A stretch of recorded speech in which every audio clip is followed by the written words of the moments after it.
This video was published by the channel's book Library.P. For more books you can visit our website, bookslibrary.blogspot.com. Section 1 of Self-Development and the Way to Power. Read by Helen J. Self-Development and the Way to Power by L.W. Rogers. We may be either the suffering slaves of nature or the happy masters of her laws. It is the natural right of every human being to be happy, to escape all the miseries of life. Happiness is the normal condition, as natural as the landscapes and the seasons. It is unnatural to suffer, and it is only because of our ignorance that we do suffer. Happiness is the product of wisdom. To attain perfect wisdom, to comprehend fully the purpose of life, to realize completely the relationship of human beings to each other, is to put an end to all suffering, to escape every ill and evil that afflicts us. Perfect wisdom is unshadowed joy. Why do we suffer in life? Because in the scheme of nature, we are being forced forward in evolution, and we lack the spiritual illumination that alone can light the way and enable us to move safely among the obstacles that lie before us. Usually, we do not even see or suspect the presence of trouble until it suddenly leaps upon us like a concealed tiger. One day, our family circle is complete and happy. A week later, death has come and gone, and joy is replaced with agony. Today we have a friend. Tomorrow he will be an enemy, and we do not know why. A little while ago we had wealth and all material luxuries. There was a sudden change, and now we have only poverty and misery. And yet we seek in vain for a reason why this should be. There was a time when we had health and strength, but they have both departed, and no trace of a reason appears. Aside from these greater tragedies of life, innumerable things of lesser consequence continually bring to us little miseries and minor heartaches. We must earnestly desire to avoid them, but we never see them until they strike us, until in the darkness of our ignorance we blunder upon them. The thing we lack is the spiritual illumination that will enable us to look far and wide, finding the hidden causes of human suffering and revealing the method by which they may be avoided. And if we can but reach illumination, the evolutionary journey can be made both comfortably and swiftly. It is as though we must pass through a long dark room filled with furniture promiscuously scattered about. In the darkness, our progress would be slow and painful, and our bruises many. But if we could press a button that would turn on the electric light, we could then make the same journey quickly and with perfect safety and comfort. The old method of education was to store the mind with as many facts, or supposed facts, as could be accumulated, and to give a certain exterior polish to the personality. The theory was that when a man was born, he was a completed human being, and that all that could be done for him was to load him up with information that would be used with more or less skill, according to the native ability he happened to be born with. The theosophical idea is that the physical man, and all that constitutes his life in the physical world, is but a very partial expression of the self, that in the ego of each there is practically unlimited power and wisdom, that these may be brought through into expression in the physical world as the physical body and its invisible counterparts, which together constitute the complex vehicle of the ego's manifestation, are evolved and adapted to the purpose, and that in exact proportion that conscious effort is given to such self-development will spiritual illumination be achieved and wisdom attained. Thus, the light that leads to happiness is kindled from within, and the evolutionary journey that all are making may be robbed of its suffering. Why does death bring misery? Chiefly because it separates us from those we love. But when we have evolved the faculty of clairvoyance in our work of self-development, the separation vanishes, and our dead friends are as much with us as the living. The only other reason why death brings grief or fear is because we do not understand it and comprehend the part that it plays in human evolution. But the moment our ignorance gives way to comprehension, such fear vanishes and a serene happiness takes its place. Why do we have enemies from whose words or acts we suffer? Because, in our limited physical consciousness, we do not perceive the unity of all life and realize that our wrong thinking and doing must react upon us through other people, a situation from which there is no possible escape except through ceasing to think evil and then patiently awaiting the time when the causes we have already generated are fully exhausted. When spiritual illumination comes and we no longer stumble in the night of ignorance, the last enemy will disappear and we shall make no more forever. Why do people suffer from poverty and disease? Only because of our blundering ignorance that makes their existence possible for us, and because we do not comprehend their meaning and their lessons, nor know the attitude to assume toward them. Had we but the wisdom to understand why they come to people, why they are necessary factors in their evolution, they would trouble us no longer. When nature's lesson is fully learned, these mute teachers will vanish. And so it is with all forms of suffering we experience. They are once reactions from our ignorant blunderings and instructors that point out the better way. When we have comprehended the lessons they teach, they are no longer necessary and disappear. Thus our evolution is going forward and has gone forward in the past.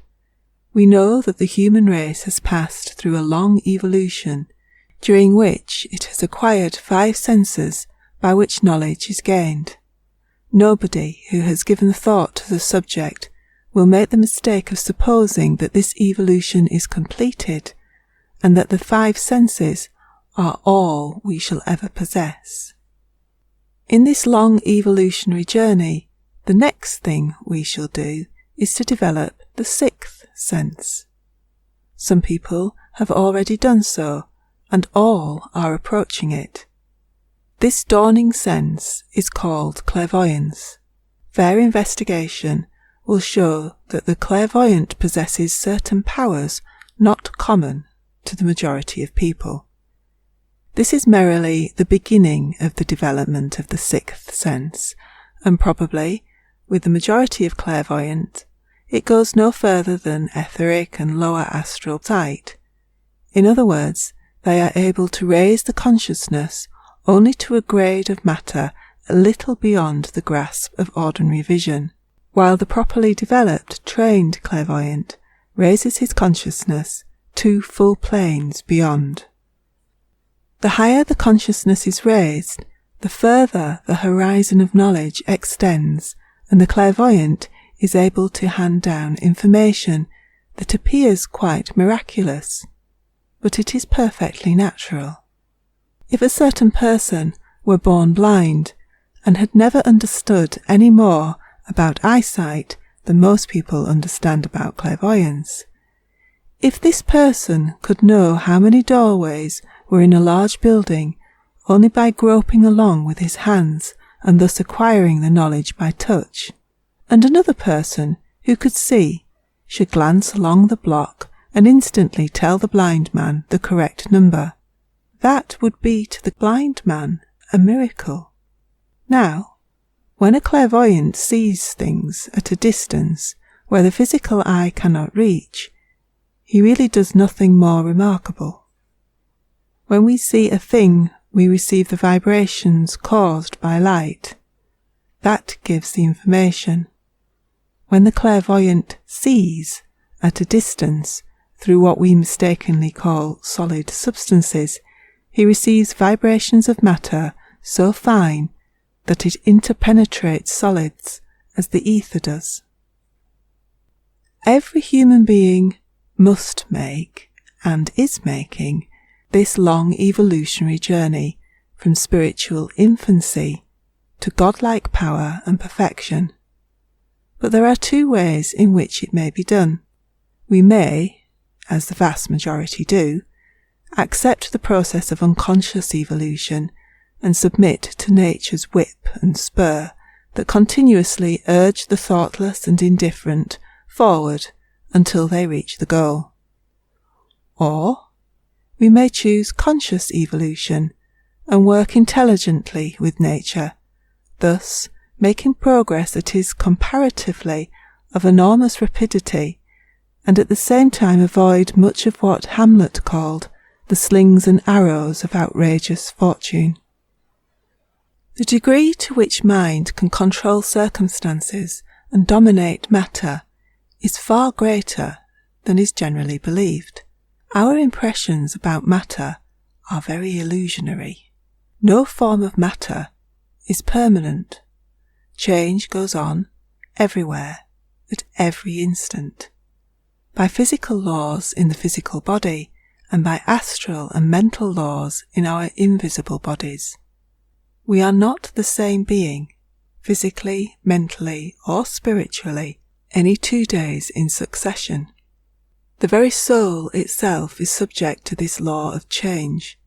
It may expand and shine out through the physical organism resplendent, or it may only faintly glimmer through a constantly coarsening body. What is the law of soul growth? Through adherence to what principle may we reach spiritual illumination? There are certain well-established facts about the laws of growth that we should not overlook when seeking the way forward.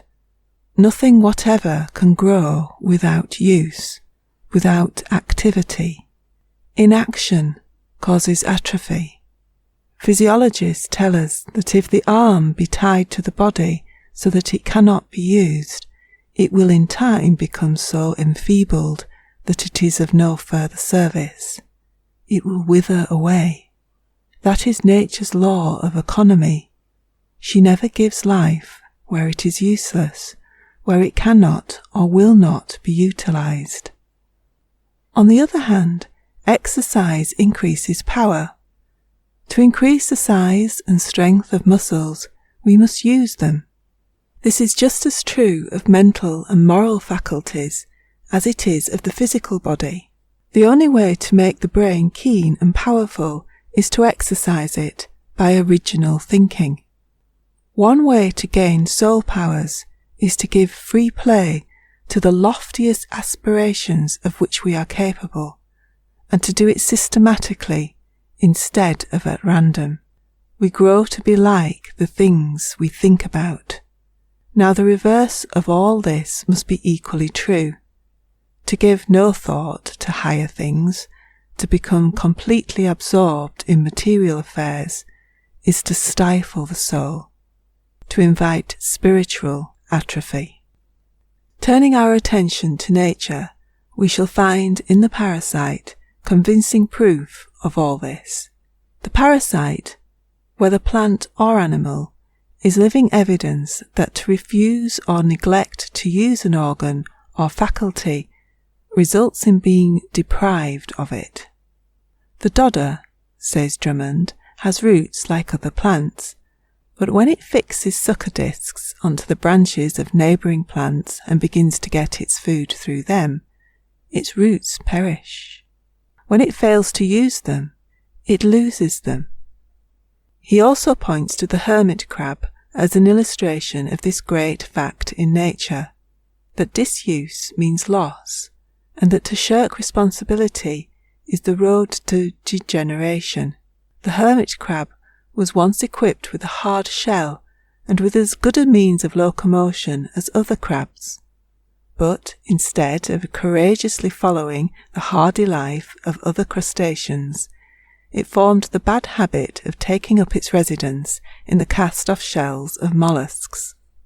This made life easy and indolent, but it paid the price of all shirking. In time it lost 4 legs, while the shell over the vital portion of its body degenerated to a thin membrane, which leaves it practically helpless when it is out of its captured home. And this is the certain result of all shirking of responsibility. There may be an apparent temporary gain, but it always means greater loss, either immediate or remote. So nature punishes inaction with atrophy. Whatever is not used finally ceases to be. In plain language, apathy, inaction, idleness, uselessness is the road to degeneration. On the other hand, aspiration and activity mean growth, development, power. So we grow physically, mentally, and morally by activity, by exercise of the organs or the faculties we desire to possess. It is only by the constant exercise of these things that we can grow at all. When this great law of nature is understood, we see at once how it is that life is full of trouble, why it is that the whole visible world seems to be designed to keep us constantly at work, physically and mentally, to challenge our resourcefulness in improving our physical, social, and political conditions, to continually try our patience, and to forever test our courage. It is the way of development. It is the price of progress. The universe is a training school for evolving intelligence, a vast gymnasium for the development of moral fibre. We become mentally clever by playing at the game of life. We match our courage against its adversities and acquire fearlessness. We try our optimism against its disappointments and learn cheerfulness. We pit our patience against its failures and gain persistence. We are torn from the pinnacle of ambition by opponents and learn toleration of others. We fall from the heights of vanity and pride, and we learn to be modest and humble. We encounter pain and sorrow, and learn sympathy with suffering. It is only by such experiences that we can grow to rounded measure. It is only in an environment thus adapted to our spiritual development that we can evolve the latent powers within us. Such is the universe in which we find ourselves, and from it there is no escape. No man can avoid life, not even the foolish one, who, when the difficulties before him appear for the moment overwhelming, tries to escape them by suicide. A man cannot die. He can only choose how he will live. He may either helplessly drift through the world, suffering from all the ills and evils that make so many unhappy, or he may choose the method of conscious evolution that alone makes life truly successful. We may be either the suffering slaves of nature or the happy masters of her laws.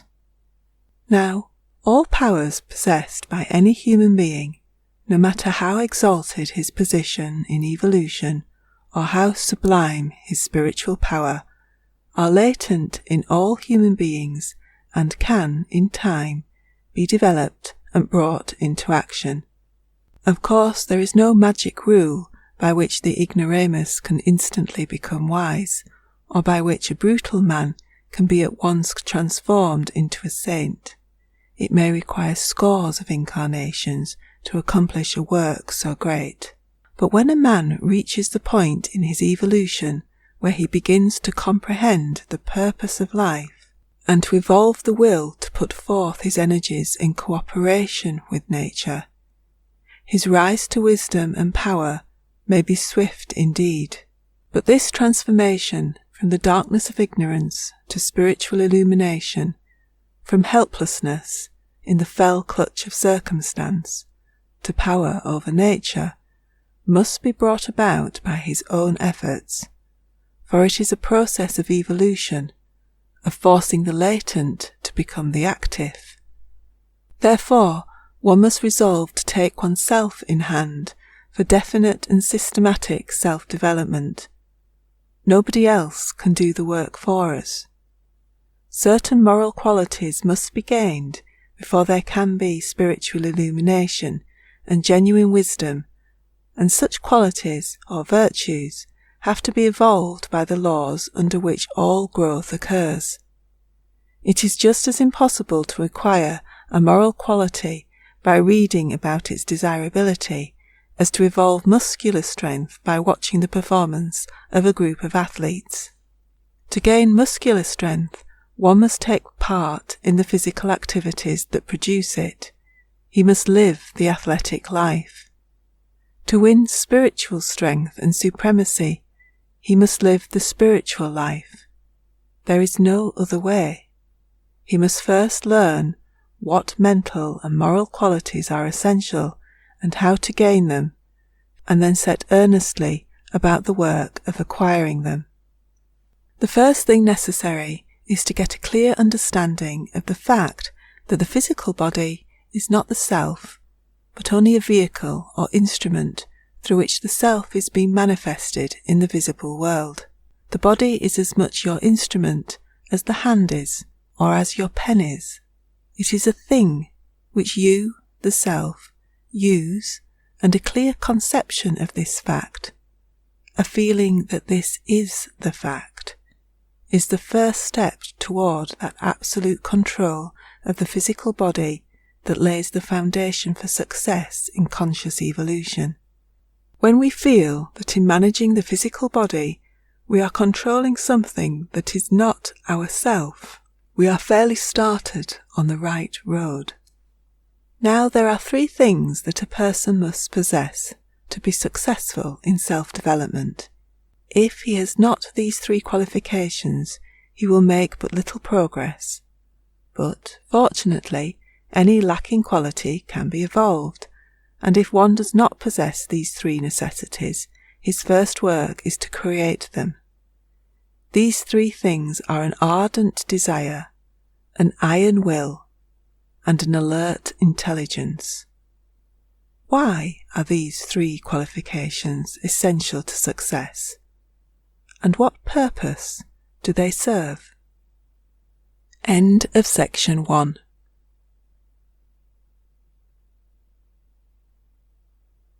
Read by Helen J. Self-Development and the Way to Power by L. W. Rogers. Desire. Desire is nature's motor power, the propulsive force that pushes everything forward in its evolution. It is desire that stimulates to action. Desire drives the animal into the activities that evolve its physical body and sharpen its intelligence.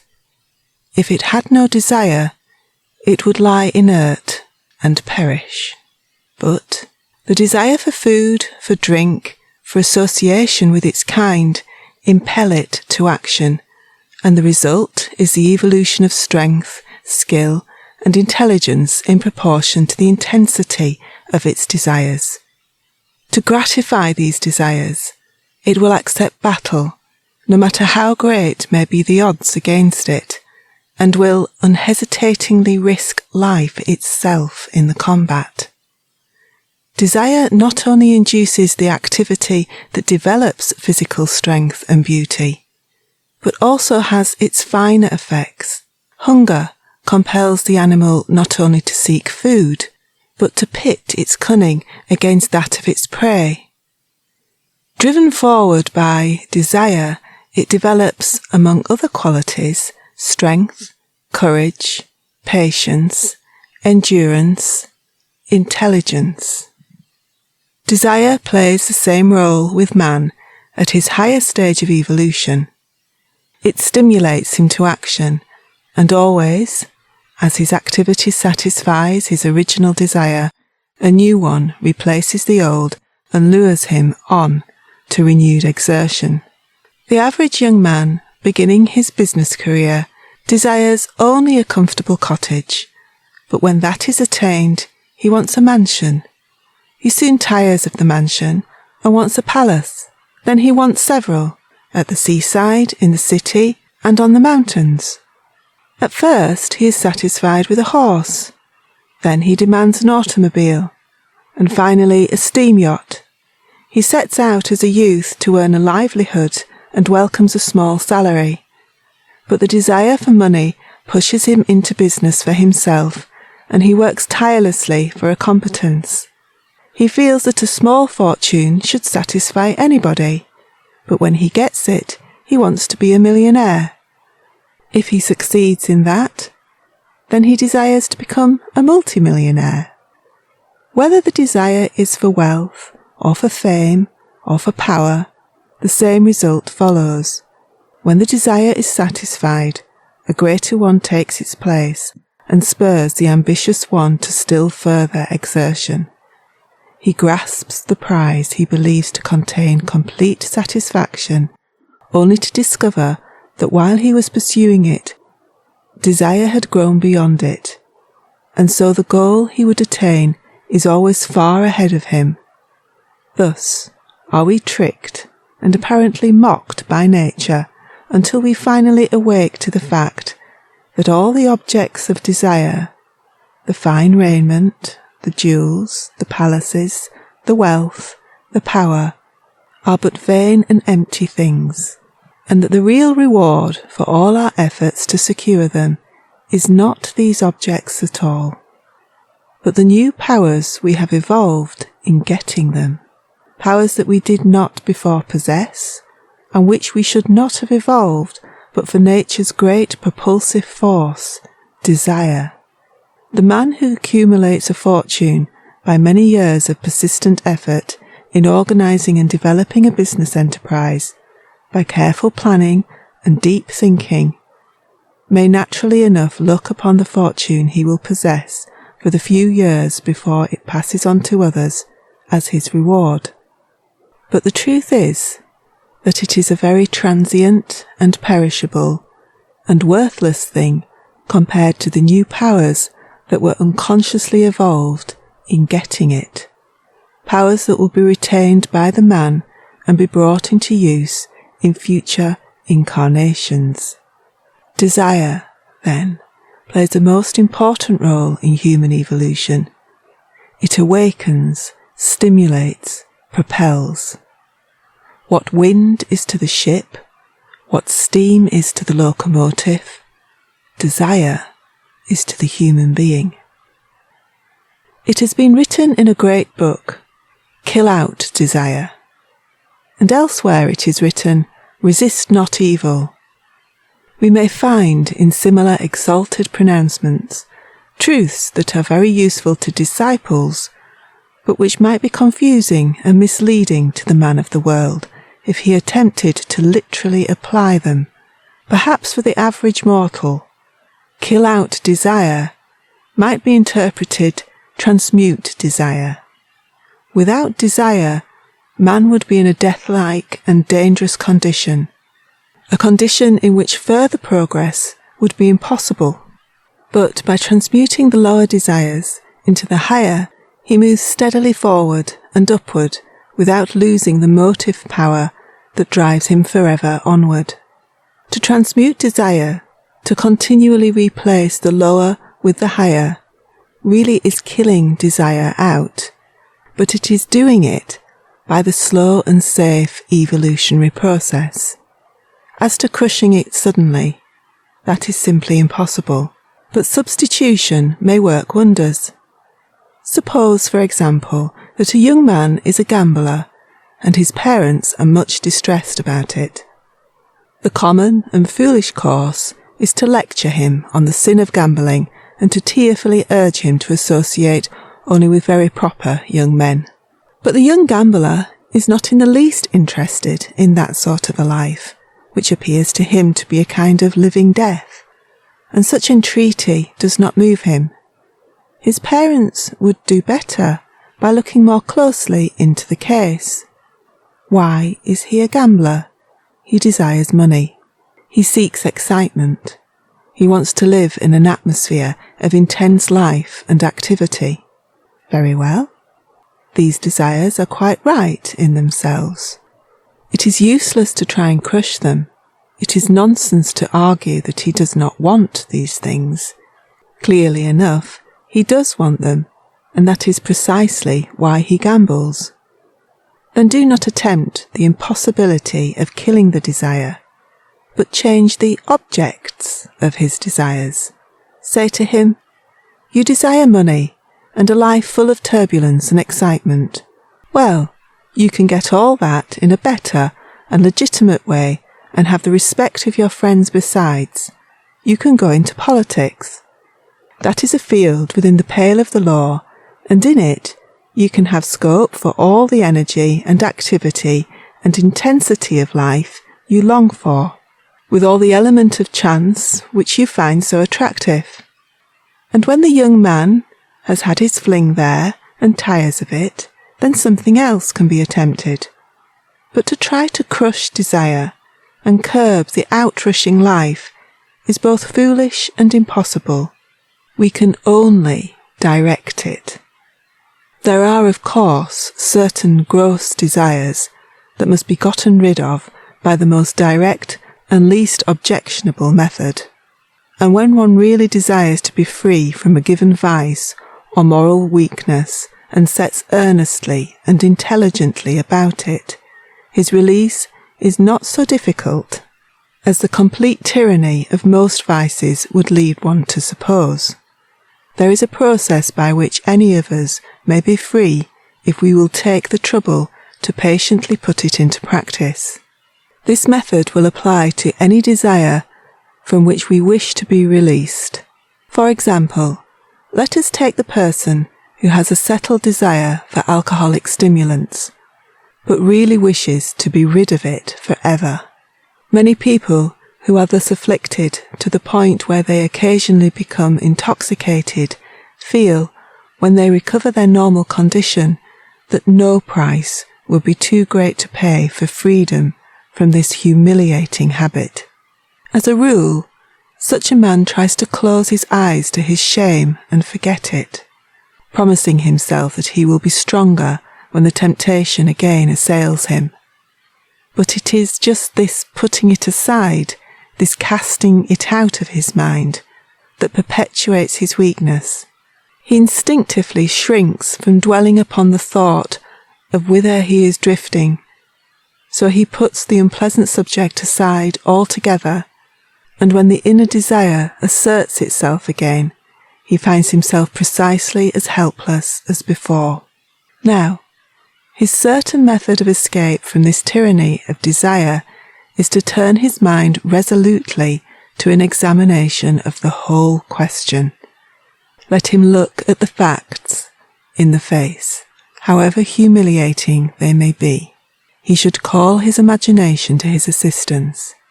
It should be used to picture to himself his future if he does not succeed in breaking up the unfortunate slavery of the desire nature. He should think of the fact that as he grows older, the situation grows worse.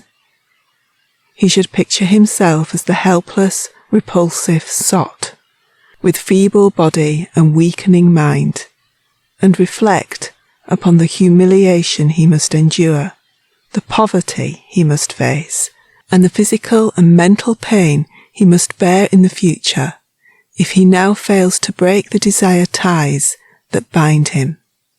This creates in him a feeling of repulsion towards the cause of it all.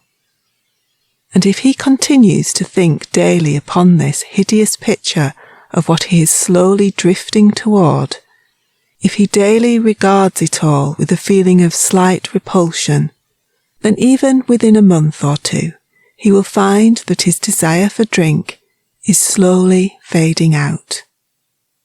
This is as true of all other desires that enslave us. The desire for alcoholic stimulants merely illustrates the principle involved. Any desire from which one wishes to be free may be escaped by the same method. But one who would free himself from the desire nature should not make the mistake of creating a feeling of intense hostility toward the thing he seeks to escape, for hatred is also a tie. He should merrily reach a position of complete indifference. He should think of it not with settled hostility, but with slight repulsion. And if he does that daily, mentally dwelling upon the pain and humiliation it causes, he will find the ties loosening, the desire weakening. Desire is a force that may be beneficial or detrimental according to its use. As we may eradicate a desire, so may we create a desire. How then may one who seeks the highest self-development use desire, this propulsive force of nature, to help himself forward? He should desire spiritual progress most earnestly, for without such desire he cannot succeed. Therefore, if the aspirant does not have the ardent desire for spiritual illumination, he must create it. To accomplish this, let him again call imagination to his assistance. Let him picture himself of having his power for usefulness, many times multiplied by occult development. He should think of himself as possessing the inner sight that enables him to understand the difficulties of others and to comprehend their sorrows.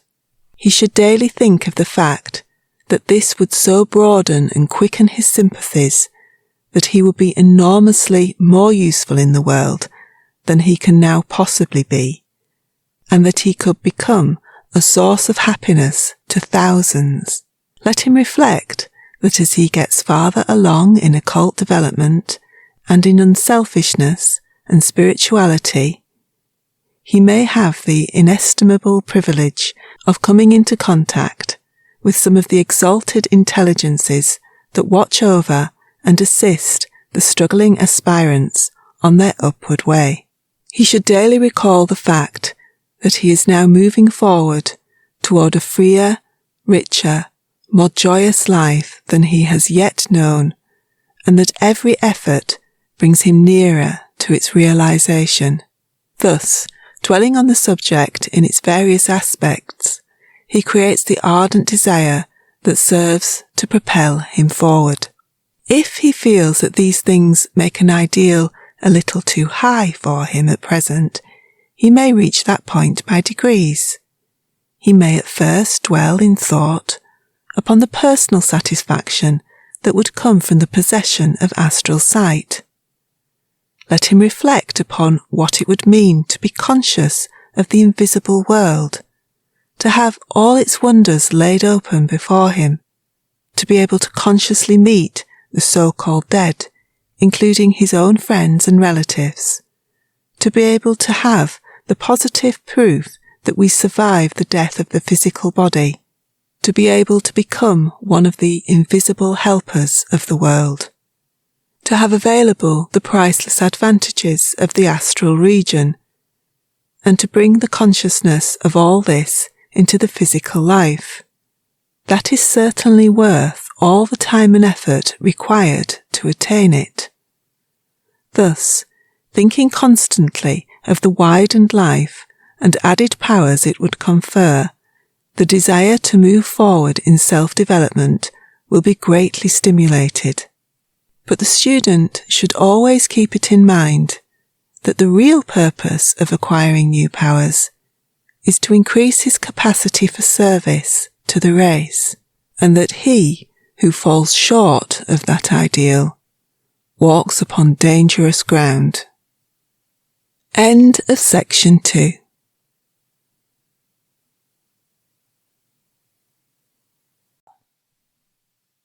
The second requisite is a firm will. It should not be forgotten that an unusual and difficult thing is being attempted, in which a person of weak will cannot possibly hope to succeed. Even in the ordinary life of the world, considerable willpower is essential to success. To succeed in business, to become expert in a profession, or to completely master an art requires strong will, determination, perseverance. The difficulties in occult development are still greater, and, while it is true that any degree of effort is well worthwhile, the weaklings will not go far. Only those with the indomitable will that knows neither surrender nor compromise may hope for a large measure of success. Once the will is thoroughly aroused and brought into action, every hindrance in the way will be swept aside. The human will, that force unseen, the offspring of a deathless soul, can hew a way to any goal, though walls of granite intervene. Be not impatient of delay, but wait as one who understands. When spirit rises and commands, the gods are ready to obey.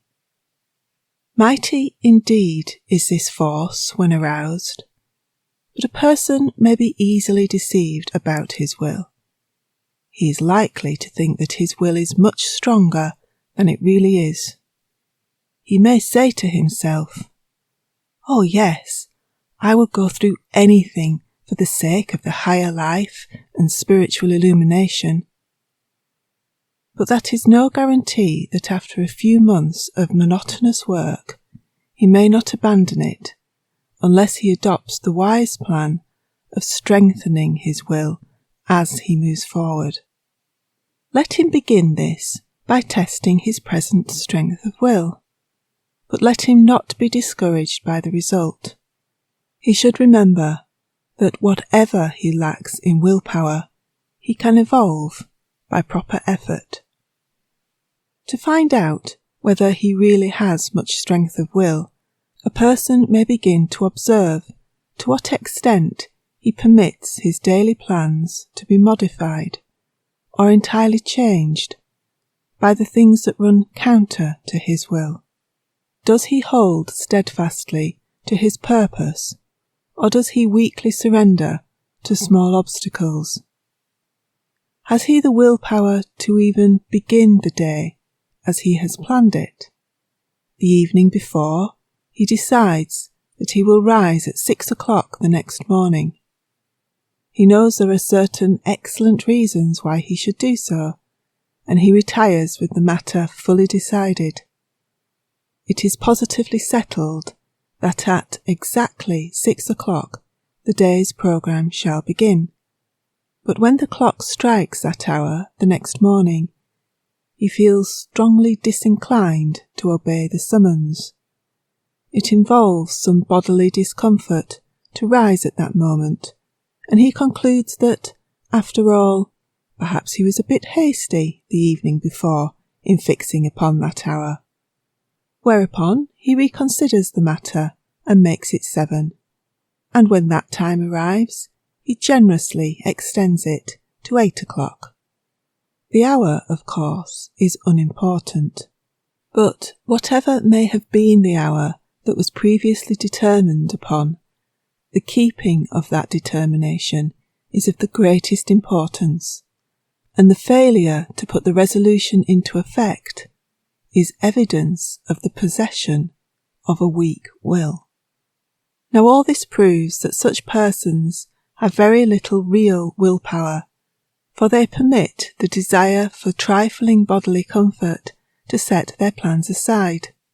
Such persons are still slaves to the physical body, and weakly permit it to upset carefully outlined programs. They are not yet ready for good work in occult development, where real success can come only to those who have steadfast strength of purpose. People who fail to assert the will and bring the body into complete subjection probably little realize what a price they pay for a trifling physical pleasure. For until we voluntarily take the right course, we have not escaped the evolutionary necessity of compulsion, and may reasonably expect, sooner or later, to be thrown into an environment that will apply the stimulus we still need to arouse the will.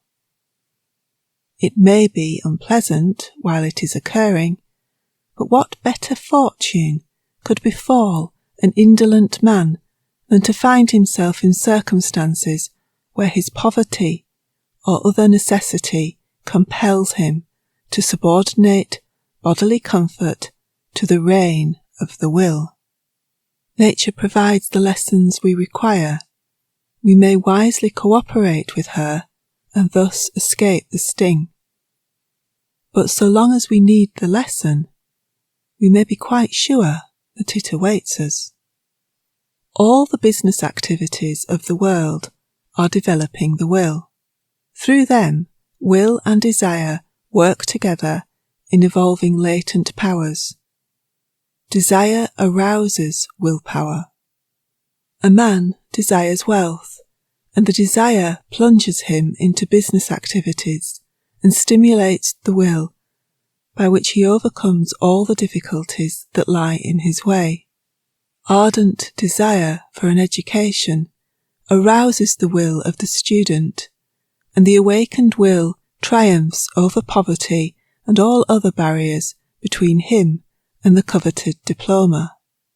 If a man stands at a lower point in evolution, where he has not the ambition for intellectual culture, nor for fame, nor for wealth, but only the desire for shelter and food, still, that primitive desire forces him into action, and while his willpower will be evolved only in proportion to the strength of the desire that prompts him, it must nevertheless grow. Instead of rising at a certain hour because the will decrees it, he may rise only because he knows his livelihood depends upon it. But he is learning the same lesson, the overcoming of the inertia of the physical body, albeit it is compulsory instead of voluntary. But all this is unconscious evolution.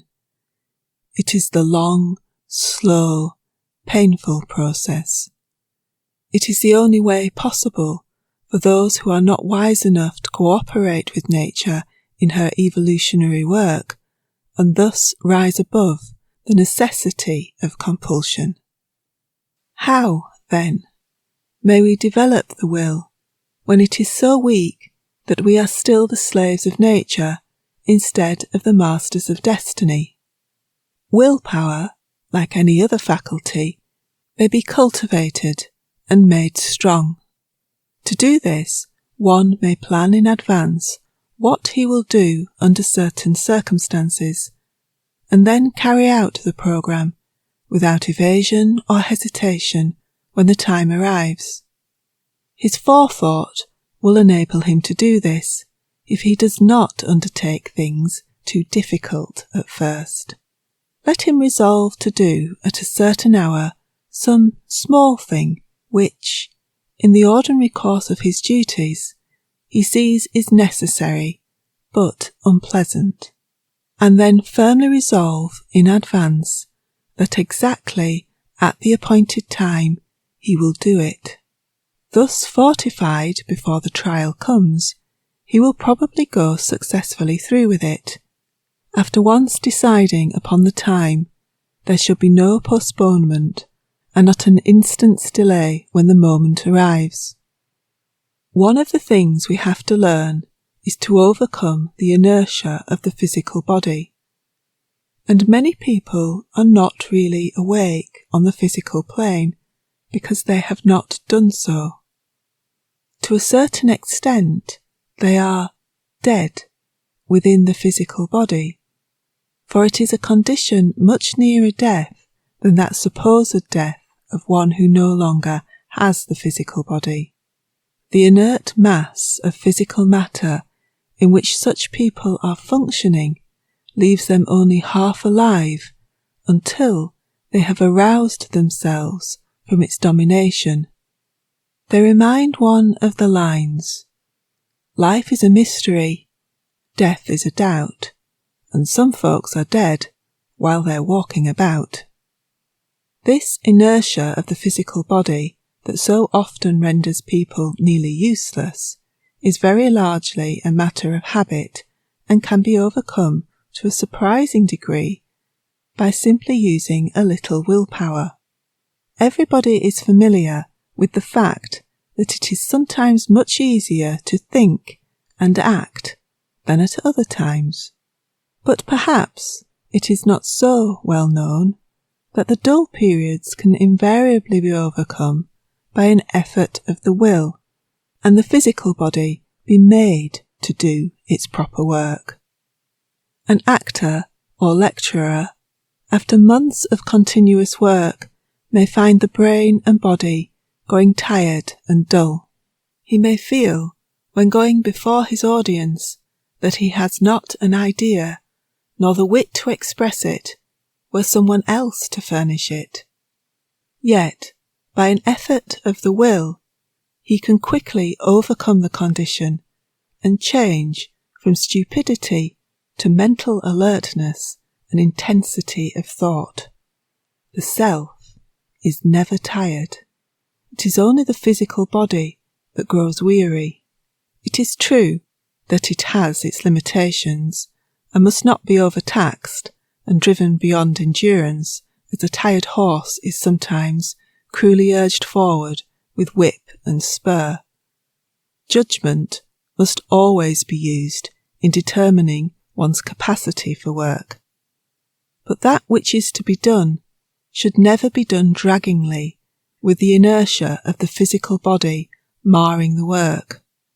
We should be fully awake instead of dead while we are walking about. If a person resolves to be the master of the body, he may soon acquire the power to arouse it to activity and alertness during all his waking hours, very much as one may acquire the habit of keen observation and be conscious of what is occurring in his vicinity, instead of being carelessly unconscious of the major portion of what is going on immediately about him. This matter of giving attention to the things that may properly engage the mind, and of using the will to arouse and control it, is of very great importance. Is it not what we call paying attention that makes the connection between the ego and the objective world? Giving attention is a process of consciousness. The person who fails in attention misses the purpose of life and throws away valuable time and opportunity. To give attention is to be alive and awake, and in a condition to make the most of limited physical life. Yet, many people cannot give sustained attention to an ordinary conversation, nor direct the mind with sufficient precision to state a simple fact without wandering aimlessly about in the effort, bringing in various incidental matters until the original subject, instead of being made clear, is obscured in a maze of unimportant details, or lost sight of altogether. Such habits of mind should be put resolutely aside by one who would hasten self-development. The attention should be fixed deliberately upon the subject in hand, whatever it may be, and nothing should be permitted to break the connection between that and the mind, whether it is a conversation, or a book, or a manual task, or a problem being silently worked out intellectually. It should have undivided attention until the mind is ready for something else. Perhaps few of us give to any subject the close attention which alone can prove its own effectiveness and demonstrate the fact that there goes with such steadily sustained attention a subtle power of extended or accentuated consciousness. When 10 minutes is given to a certain subject and other thoughts are constantly intruding, so that when the 10 minutes have passed, only 5 minutes have actually been devoted to the subject, the result is by no means a half of what would have been accomplished had the whole of the 10 minutes been given to uninterrupted attention. The time thus spent in wavering attention is practically without effect. The connection between mind and subject has not been complete. Mind and subject were, so to say, out of focus. Attention must be sustained to the point where it becomes concentration. The mind must be used as a sunglass can be used. Hold the glass between sun and paper out of focus for an hour and nothing will happen. A yellow circle of light falls on the paper and that is all. But bring it into perfect focus, concentrating the rays to the finest possible point, and the paper turns brown and finally bursts into the fire that will consume it. They are the same rays that were previously ineffective. Concentration produced results. The mind must be brought under such complete control of the will that it can be manipulated like a searchlight, turned in this direction or that, or flung full upon some obscure subject and held steadily there till it illuminates every detail of it, as the searchlight sends a dazzling ray through space and shows every rock and tree on a hillside far away through the darkness of the night. End of section 3.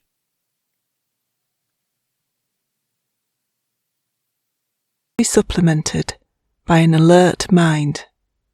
There is a popular notion that good motives are sufficient in themselves, and that when one has the desire to attain spiritual illumination, plus the will to achieve, nothing more is needed but purity of purpose. But this is a misconception. It is true that the mystic makes devotion the vital thing in his spiritual growth, and it is also true that the 3 paths of action, knowledge, and devotion blend and become one at a higher stage.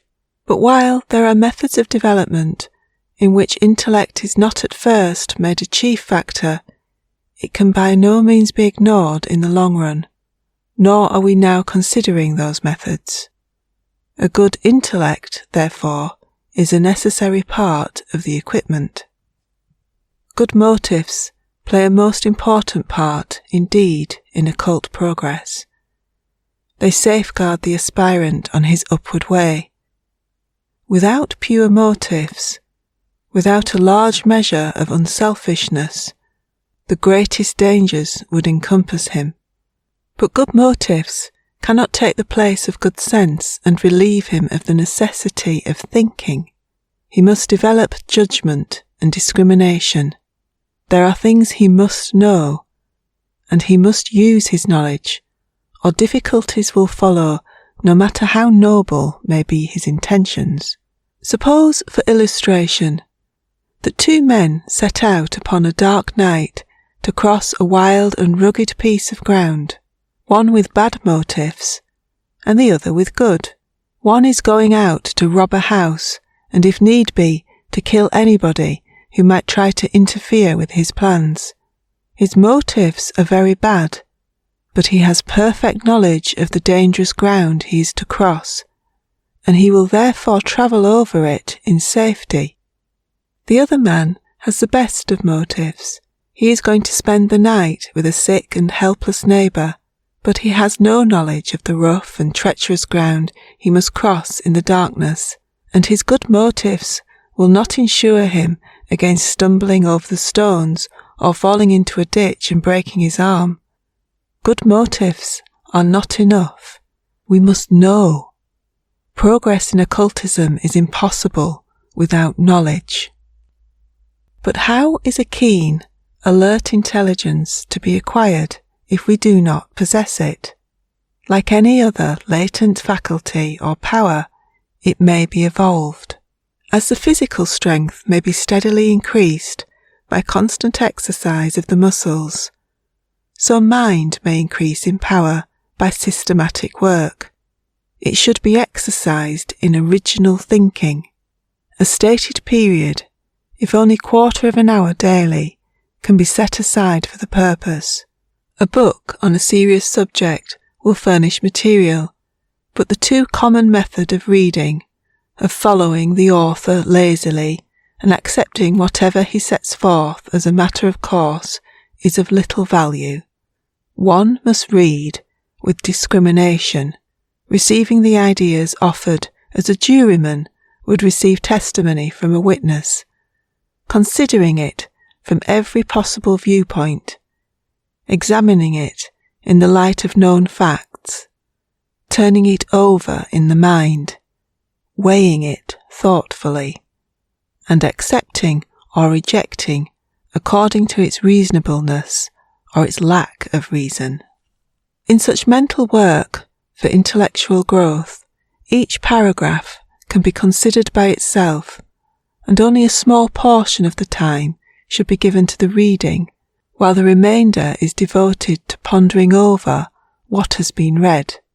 Of course, a specific study is an advantage, and perhaps nothing is better than to study occultism, thinking deeply upon the problems of human evolution. Another method that goes admirably with such work is the close observation and study of all the life in manifestation about us. We should try to comprehend people, to observe and understand them. Every word, act, and facial expression has its meaning to be caught and interpreted. All this will not only sharpen the wits, but also strengthen human sympathy, for it enables us the better to know the difficulties and sorrows of others. If such practices are followed faithfully day by day, the growth will be steady. Still, another useful practice is to exercise the imagination, the art of creating mental pictures with no physical object present. The face of an absent friend can be called up in the mind and reproduced in every detail. The colour of the eyes and hair, the various moods and expressions, or one's childhood home can be recalled and the imagination made to reconstruct it. The house being complete, the landscape can be reproduced, with the hills, trees and roads. Repeated practice at seeing mentally is of the greatest value in occult development.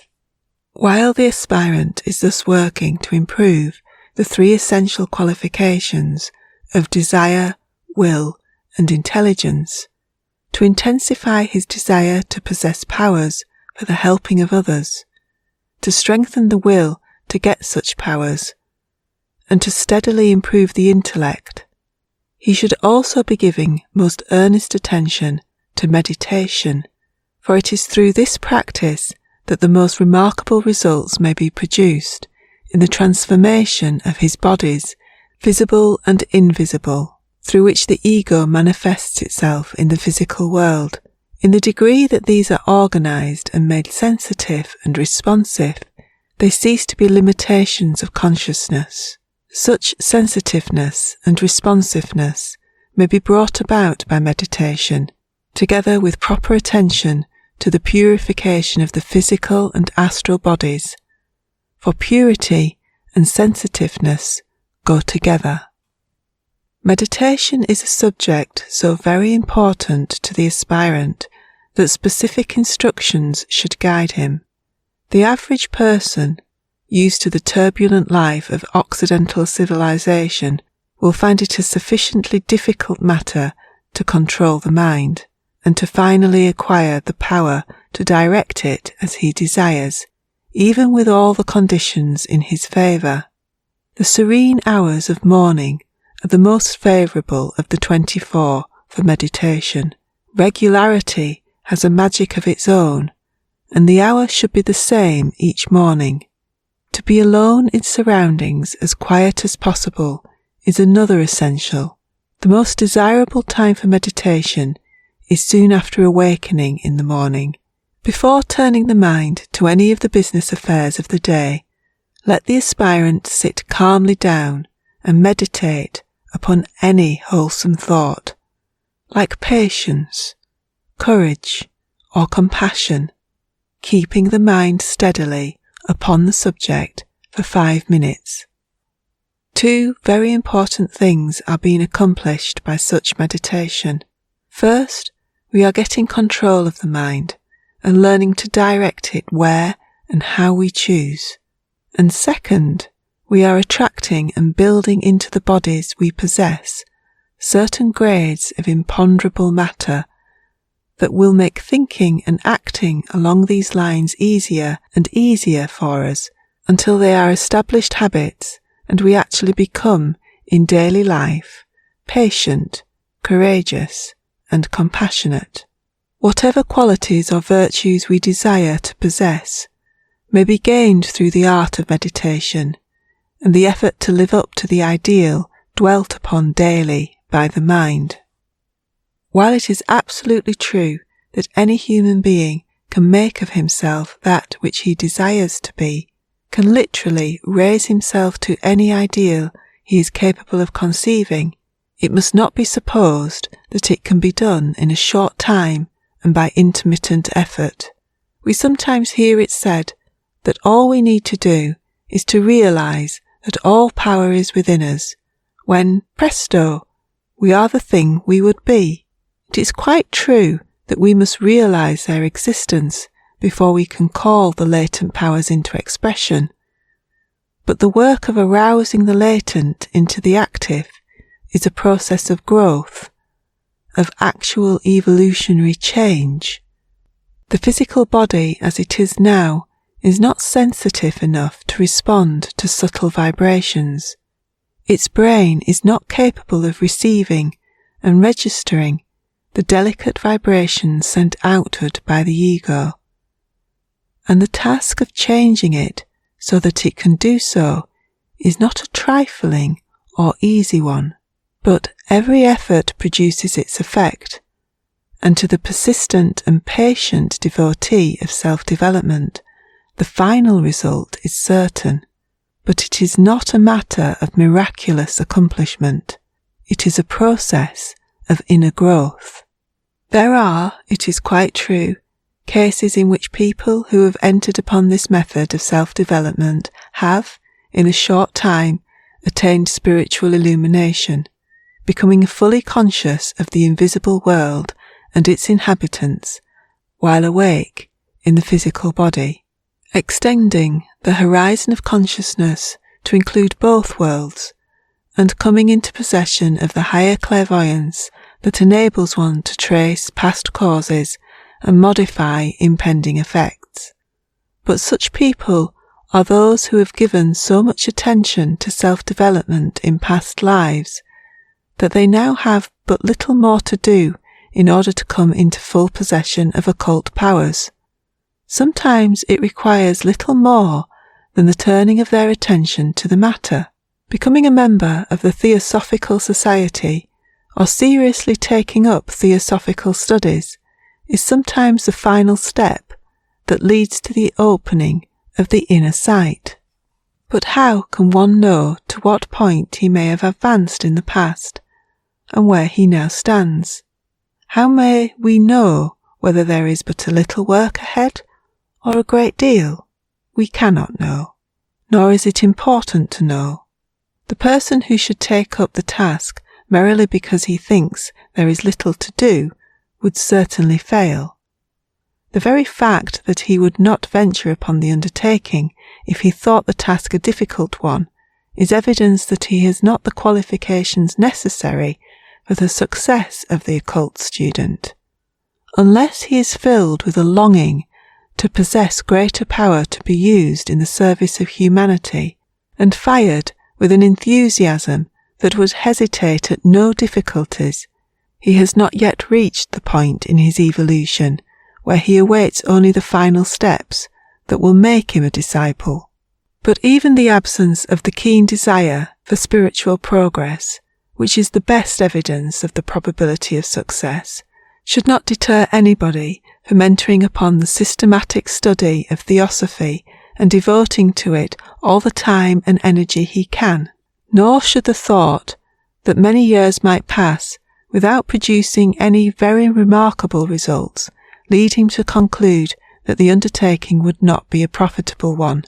The time will come with each human being when he will step out of the great throng that drifts with the tide and enter upon the course of conscious evolution, assisting nature instead of ignoring her beneficent plan. But since it is but a question of time, the sooner a beginning is made, the better, for the sooner will suffering cease. There should be a word of warning about the folly of trying to reach spiritual illumination by artificial methods. Astral sight is sometimes quickly developed by crystal gazing, and also by certain regulation of the breathing. For two reasons such methods should be avoided. One is that any powers thus gained cannot be permanent, and the other is that they may be more or less dangerous. Many people have made physical wrecks of themselves or have become insane by some of these methods.